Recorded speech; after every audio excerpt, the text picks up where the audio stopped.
So today is October 31st, and we're at my friend's house.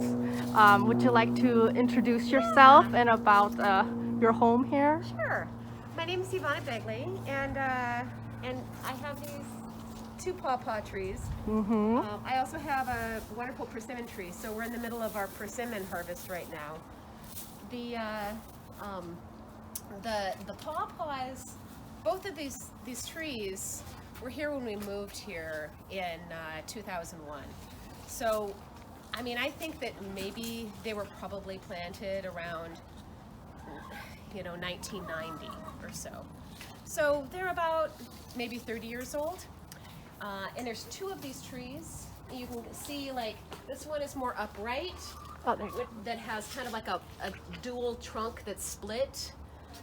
This one here is kind of leaning. And I think that this happens a lot with pawpaws. They kind of, they grow on the edge of forests, and they kind of like lean toward the light.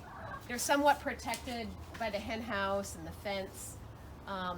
We started harvesting these persimmon, these pawpaws about maybe a couple weeks ago. They started ripening and falling, and we were able to pick them in part like pretty much like a week ago, so the third weekend in October.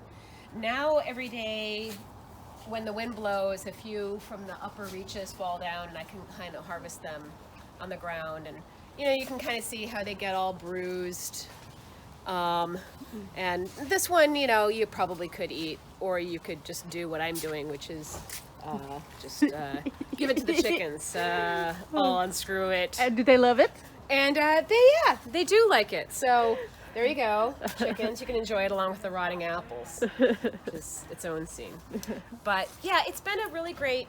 It tends to leaf out very late. I thought it's- you. You're gonna go in. You're gonna go see the chickens. Okay, you can go see the chickens. You should stay there. The chicken will babysit you. Thank you. But it leaves, and it tends to lose its leaves pretty early. Like at this point, you can see, they've yellowed considerably, and I think in about a week or so, all the leaves will be gone.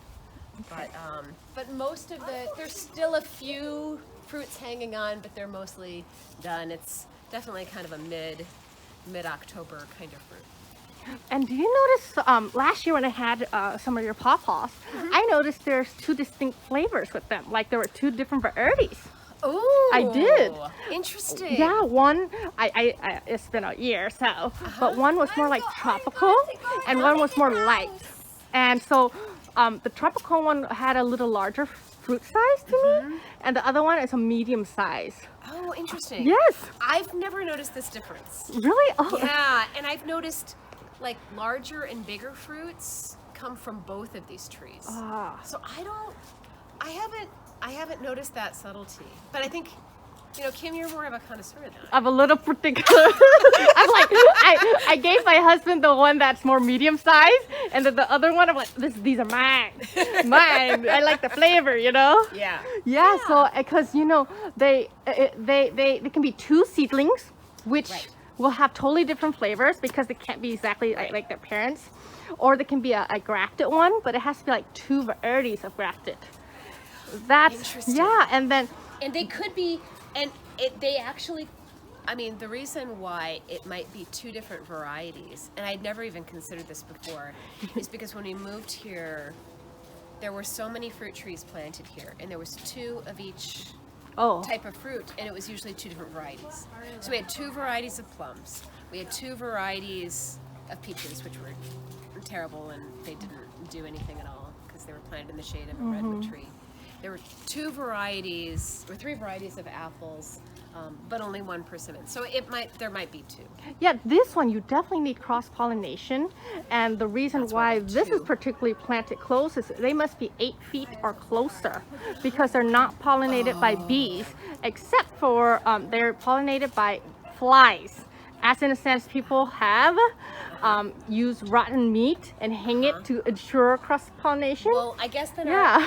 our chickens are very helpful because We breed more flies in this yard than about anything else. Oh, I Thanks to the understand. chickens. So I'm sure that helps. I've never had to hand pollinate anything here. Yeah, yeah.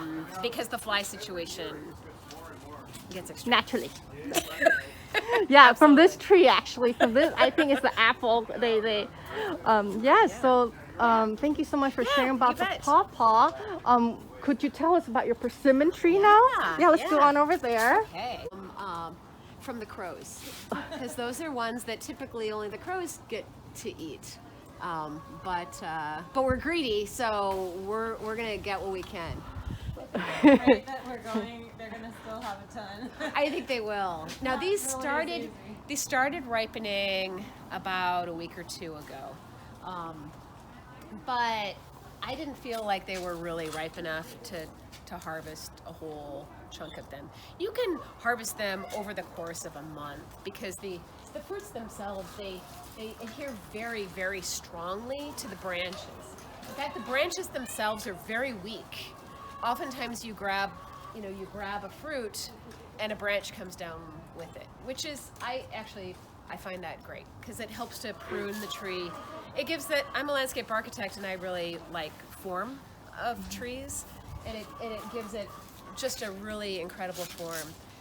There's like this nice kind of cave aspect underneath the tree that's just kind of very wonderful and comforting. And during the summer we have our dining room table out here because we really like the shade. It's my favorite tree in the yard. It turns colors, these beautiful colors. The fruits will hang on long after the leaves are gone. If we aren't out here picking and we just kind of left it to its devices, these fruits would hang on and they would just kind of rot on the stem as animals took them. But after you harvest them, you can put them on the counter and let them ripen at home for a week or two or whatever. I guess a lot of people's question is they're afraid that it won't ripen in time for frost because our frost here is generally, it used to be like the 12th of November, but it's a little sooner, like early November, which is now. And so a lot of people are concerned, like, hey, you can't ripen persimmon. They're so scared of growing persimmon because of that. And this is the proof that you can, and I think it's actually good to give it a pretty sunny space. And I think that where I am in Seattle, it has been really favorable. We're in the Roosevelt district near the UW, and it seems to be a good condition for it. In Japan, they're just on. a persimmon, it was called chocolate. It's a astringent type, and we were like in end of November. It didn't fully ripen, but then we had it freeze, and then it had like a freeze damage rather. And that means the texture of the fruit just got, I can't explain it, but it's not the same as a well-ripened astringent type. Instead, the flavor was almost like if you took a persimmon like this and it was not sweet, you stuck it into the freezer. People have used that method to remove the astringency. To make it sweeter. People are afraid of planting trees, persimmons that are astringent, even though they're a non-astringent type. Somehow maybe where they're planting or the variety, it is not full sun or the soil or something, and they end up ripping the tree out. Many people have ripped a lot of persimmon tree out in that sense because the fruit is astringent. They can't get rid of it. You see, so that's why it's really nice to see a mature tree with history, in that sense. Interesting. Yes. Yeah, I don't know anything. I've kept them on later, and I've kept them on after freezing. In Seattle, I feel like we don't have a really, really hard freeze, or at least I haven't noticed it. Here, it may also be the condition. If you have a persimmon that's in a wide open field, it's probably going to be subject to more frost. Our condition, we're right up against this house, and it's south of the house, and so we have a lot of warmth that probably reflects off of it. And then there's a house next door, because it's a residential neighborhood. So I think that there's some protection there, It might be maybe a little warmer here. Okay, yeah, not sure. maybe it does make. I think we talked about that in figs, because we might have many figs that same variety we grow, and depending where. I have a friend not too far from here. He grows many figs, and then the microclimate, the same fig here that works at my area won't work for him. Yeah. So it's a microclimate that makes a difference that you're explaining. Yeah. So yeah. But this is it's a Fuyu variety, and again, like the pawpaw, it's probably 30 years old, and it is. We've had fruit. We've been here 21 years, and we've had fruit 20 of those 21 years, and so it's pretty consistent. This year the harvest is extraordinary. It's huge. Last year was not so huge, and I don't know what predicates one year or another. We did have early heat. And at the end of June we had these record like high heat days, a couple 105-degree days, which is highly unusual.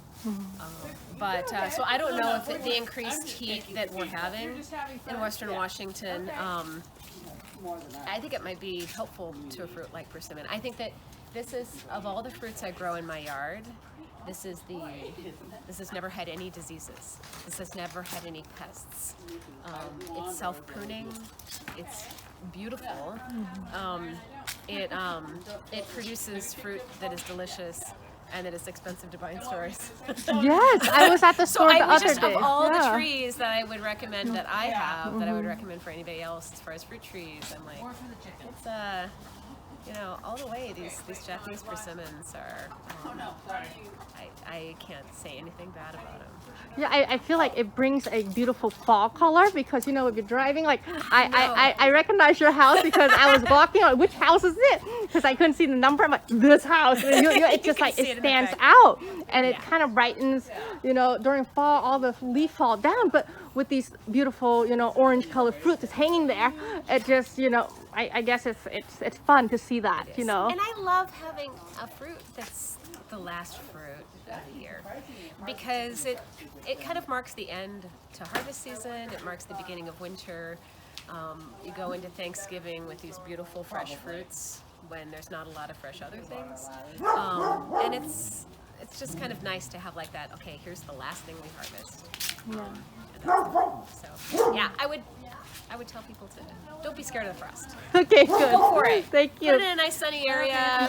Let it establish. See what happens. Okay. Well, thank you so much for having me over today and sharing about your pawpaw and persimmons. I know I get a lot of questions, but you're the homeowner, so it's really nice to hear what your thoughts are about it. What you know, and it's your favorites. You know, so thank you so much for your time today. Right, thank you, Kim. Okay.